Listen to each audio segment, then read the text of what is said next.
écolière de Dapchi enlevée au Nigeria le 19 février dernier. Les ravisseurs en ont libéré plusieurs.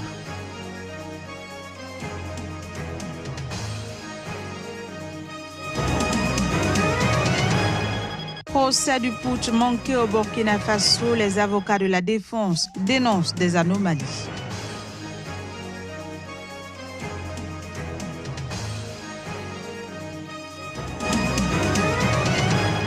Puis les corps de 39 Indiens ont été retrouvés. Ils avaient été kidnappés en Irak en 2014 par le groupe djihadiste État islamique.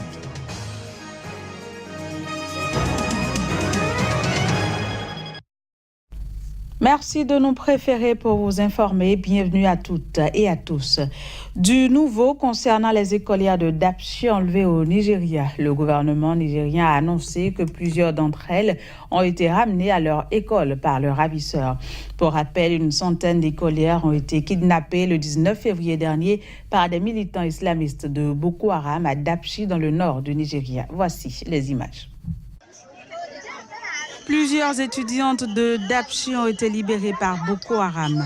Des sources gouvernementales ont annoncé que les ravisseurs des écolières de Dapchi enlevées le 19 février dernier en ont relâché plusieurs. Les filles ont été ramenées dans 9 véhicules et déposées devant l'école. Pour la petite histoire, des combattants présumés du groupe djihadiste Boko Haram affilié au groupe de l'État islamique avaient mené le 19 février un raid sur le pensionnat de l'école pour filles de Dapchi dans l'état de Yobe, d'où ils étaient repartis avec 110 jeunes filles âgées de 10 à 18 ans. Le drame s'est déroulé dans des circonstances quasi identiques au kidnapping de Chibok en avril 2014, où plus de 200 lycéennes ont été enlevées, déclenchant une vague d'émotion mondiale. Une centaine d'entre elles se sont échappées ou ont été libérées au terme de négociations avec le gouvernement. Mardi, Amnesty International a accusé l'armée nigériane d'avoir été informée des déplacements de combattants dans la région de Dapchi juste avant le kidnapping de masse, mais de n'avoir pas réagi à temps. Selon les experts, les rançons versées et les prisonniers libérés en échange de la libération d'une centaine de lycéennes de Chibok ont pu motiver Boko Haram à commettre un nouveau kidnapping de masse.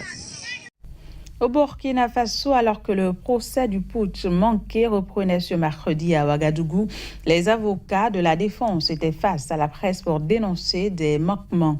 Pour eux, les anomalies qui avaient milité au report du procès le 27 février dernier n'ont toujours pas été purgées. Et toujours selon eux, si rien n'est fait pour garantir un procès équitable, les accusés courent vers une condamnation certaine. Le point avec Claude Ramba.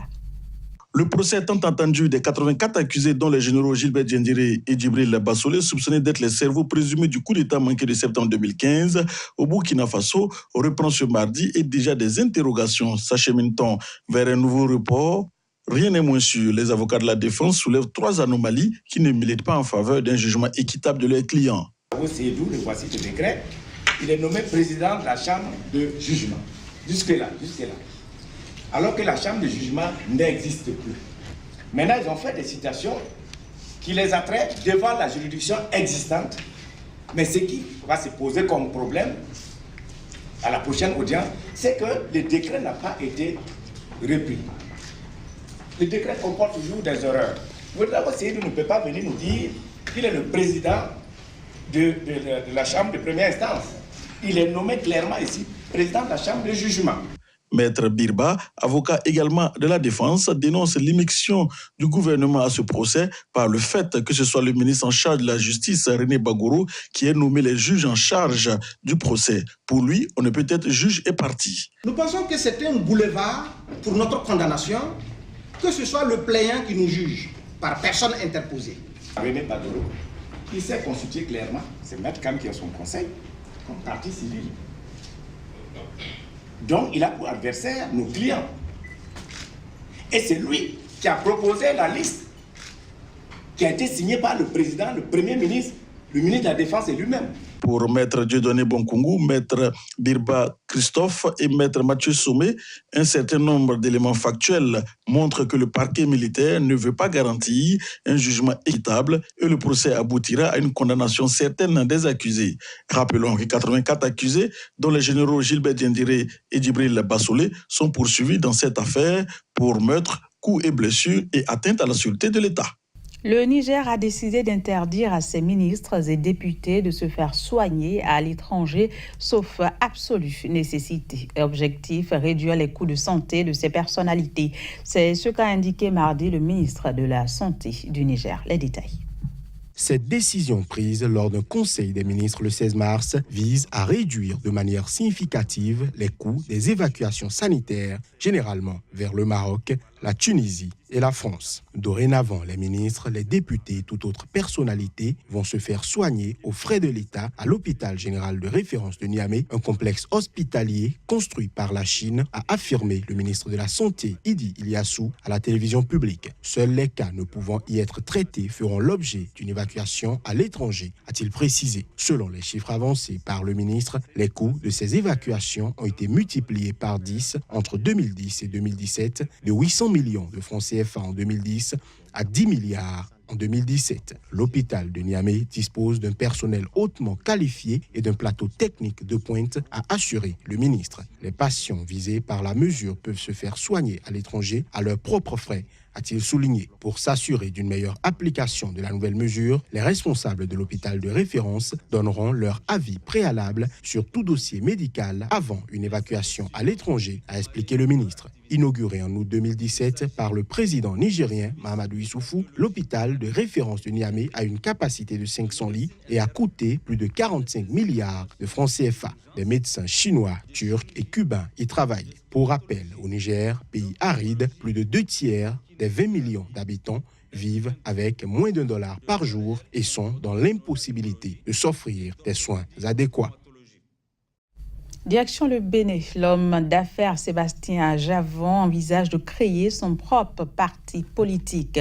Un congrès constitutif de cette formation est prévu pour se tenir le samedi 24 mars au stade de l'Amitié Générale Mathieu Kérékou. Mais dans un courrier en date du 13 mars, le ministère du Tourisme, de la Culture et des Sports opère une volte-face et annonce que le stade serait indisponible à cette date. Raison évoquée, la présence d'une mission technique chinoise dans le cadre de travaux de réhabilitation. Un argument qui peine à convaincre les proches et amis de Sébastien Adjavon. Michel Alokpo en fait partie. Le pasteur exprime ici son indignation. On l'écoute. Je voudrais dire au peuple béninois que notre démocratie est en danger. Je voudrais dire à tous les concitoyens que cet acte posé par ce directeur du stade général Mathieu Kérékou, il y a une main invisible derrière. Sinon, on ne peut pas comprendre qu'une autorité qui autorise un tel événement, et du coup, se rétracte et demande le report d'un événement qui est préparé depuis plusieurs mois. Et ça, je pense que c'est un coup dur que nous voulons porter, qu'il veut porter à la démocratie béninoise. Je ne pense pas que les Béninois que nous sommes, nous pouvons accepter que cela se passe. Trop, c'est trop. Et je pense qu'il est temps que nous puissions élever la voix pour dire non à l'arbitraire, non à la démagogie, non à ce système qui est en train d'enfoncer notre démocratie. Je ne pense pas que le chef de l'État est au courant de ce problème, ce report de ce congrès. Je l'interpelle aussi, le père de la nation, Monsieur Président Athanas Talon. Je voudrais que vous instruisez votre ministre de la Jeunesse pour que le congrès de ASG, de l'homme d'affaires, votre ami d'hier, puisse avoir lieu au stade de l'Amitié le samedi comme prévu, le 24 mars. Au Bénin, la capitale économique Cotonou sera au parfum du jazz les vendredis 23 et 24 mars prochains avec la célèbre artiste franco-béninoise Mina Agossi. La vedette se produit en 2 concerts consécutifs à l'Espace Tif. Considérée comme une des figures de pro du jazz béninois qui évolue en Europe, Mina Agossi profitera de l'opportunité pour présenter au public qui fera le déplacement son nouvel album. En prélude à l'événement, elle a donné ce mardi une conférence de presse. On la suit. Je suis très très émue parce que pour ce concert qui est un hommage, un tribute au Bénin et notamment un petit peu aussi quand même la vallée de l'Ouémé parce que je suis originaire de là-bas. Je suis avec Jean Adabénon sur scène qui m'a énormément appris et qui m'a transmis un petit peu les rythmes et m'a appris beaucoup de choses pour former ce projet qui s'appelle Urba Africa. C'est notre dernier opus, donc il y a un hommage à la musique traditionnelle du Bénin tout en étant très urbain, avec mon style à moi. Jean Adabénon sera à la batterie, il y aura Laurent Sucab, c'est un Guadeloupéen extraordinaire qui va jouer le tambourka traditionnel de Guadeloupe qui nous est parvenu à travers des fûts de vin, le goka qui était vraiment l'instrument des esclaves sur l'archipel caribéen. Donc ça va être un mélange entre la Caraïbe, le Bénin. Évidemment, mon style assez atypique.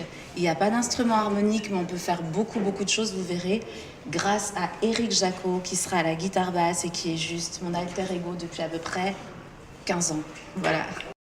En France, le président Emmanuel Macron a fixé l'objectif ce mardi de doubler le nombre d'élèves dans les lycées français à l'étranger qui accueillent actuellement près de 350 000 jeunes dans 500 établissements à travers le monde. C'était au cours d'un discours sur la francophonie. Dans son discours sur la francophonie à l'Académie française, le chef de l'État français a déclaré que les lycées français à l'étranger sont la colonne vertébrale de l'enseignement du français. Emmanuel Macron a indiqué que ce réseau sera consolidé et dynamisé afin notamment de répondre à la demande croissante d'enseignement français à l'étranger. Pour cela, il faudra développer selon lui les établissements partenaires et créer des pôles régionaux de formation comme au Mexique pour former les nouveaux enseignants. L'objectif est qu'en 2022, le réseau des écoles proposant des sections bilingues francophones de qualité portant le label France Éducation regroupe 500 établissements contre les quelques 209 actuellement. C'est un immense défi et nous ne relèverons celui-ci que si nous savons faire se lever une génération nouvelle, militante, ambitieuse, une génération de ces héros bien particuliers qu'on appelle les professeurs de français. Vous me direz que sur ce sujet, j'ai une forme de conflit d'intérêts biographique qui pourrait conduire à fausser mon jugement. Je ne pourrais le nier, mais je veux néanmoins dire que toute notre histoire, l'histoire de notre pays, fut constituée par ces héros. Le chef de l'État français Emmanuel Macron a également insisté sur la nécessité d'améliorer l'accès aux Français pour les réfugiés en France, qui ont droit actuellement à 250 heures d'apprentissage. Selon l'Organisation internationale de la francophonie, le français est actuellement 5e après le mandarin, l'anglais, l'espagnol et, suivant les estimations, l'arabe ou l'hindi. New Delhi a confirmé mardi la mort de 39 ouvriers du bâtiment indien enlevé en 2014 par le groupe djihadiste État islamique en Irak. Leurs corps ont été retrouvés dans un charnier en périphérie de la ville de Mossoul. Les corps des travailleurs ont été découverts dans un charnier à Badouche, une petite localité en périphérie de la grande ville du nord irakien, Mossoul. Ils ont été identifiés grâce à leur ADN par une organisation locale. Les ouvriers étaient principalement originaires de familles pauvres de la région du Pendjab dans le nord de l'Inde. Ils travaillaient pour une entreprise de bâtiment à Mossoul au moment où ils ont été kidnappés. Un avion spécialement affrété rapatriera les dépouilles des 39 ouvriers en Inde. Les faits remontent au mois de juin 2014, époque où le groupe État islamique a pris le contrôle de larges pans de territoire en Irak et en Syrie. Les autorités indiennes disent n'avoir jamais reçu de demande de rançon ou avoir été en contact direct avec les ravisseurs. Le groupe État islamique a aujourd'hui perdu la plus grande partie des territoires en Irak et en Syrie qui formaient le califat qu'il avait autoproclamé en 2014. Les forces irakiennes soutenues par des frappes de la coalition internationale menée par Washington ont chassé l'organisation djihadiste de Mossoul en juillet, alors qu'en Syrie, les forces démocratiques syriennes ont pris en octobre le contrôle de Raqqa. Voilà, fin de ce journal. Merci de l'avoir suivi. Au revoir.